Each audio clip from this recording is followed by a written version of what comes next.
আসসালামু আলাইকুম। কেমন আছেন সবাই? নতুন আরেকটা ভিডিও নিয়ে আপনাদের সাথে চলে আসলাম।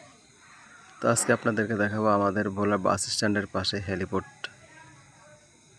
অনেকেই চেনেন, ভোলার লোক যারা আছেন অবশ্যই চিনবেন।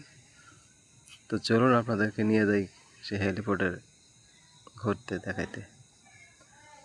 তো আমার সাথে আরেকজন ছিল, আমার ছোট ভাই। ওকে বললাম যে আমি যাবো, তুই আমার ভিডিও করবি, দেখাবি। এই হচ্ছে আপনার হেলিপোর্টের জায়গা। হাতের ডান পাশের জায়গাটা দেখতেছেন, এখানে বেদেরা এখন থাকে। একসময় এখানে বাচ্চাদের খেলার অনেক জায়গা ছিল, অনেক কিছু ছিল। হাতের বাম পাশেও অনেক কিছু ছিল, বাচ্চাদের খেলার জায়গা, অনেক কিছু খেলার ছিল আপনার স্টিলের। ওই পাশে যে দিঘিগুলো দেখা যাইতেছে, চলেন আপনাদেরকে সেইখানে নিয়ে যাই।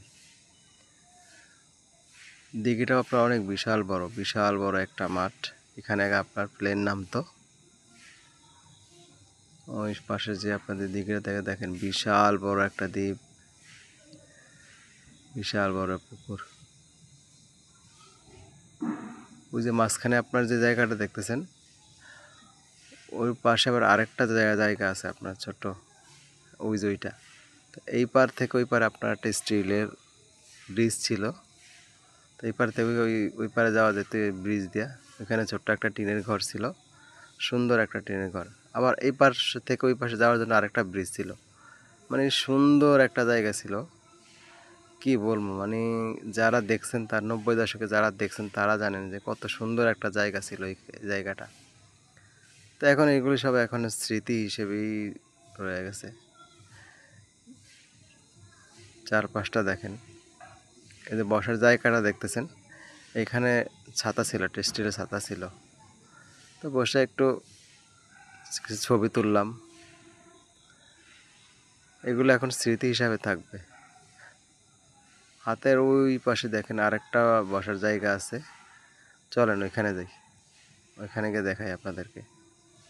মাঠটা দেখেন আগে, বিশাল বড় এক মাঠ। আগে সে সৌন্দর্য নাই এই জায়গায়, সব প্লেন হয়ে গেছে।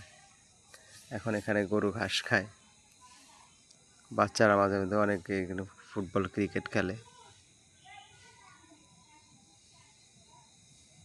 তো এই দেখেন, অনেক মাটি ছিল চারপাশে, বৃষ্টিতে ধুয়ে সব চলে গেছে।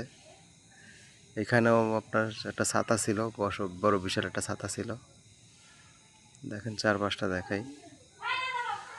ওই যে দেখতেছেন গাছগুলো, ওইখানে উঁচু একটা পাহাড়ের মতো ছিল, ওইখানেও বসার জায়গা ছিল। মানে কি যে সুন্দর একটা জায়গা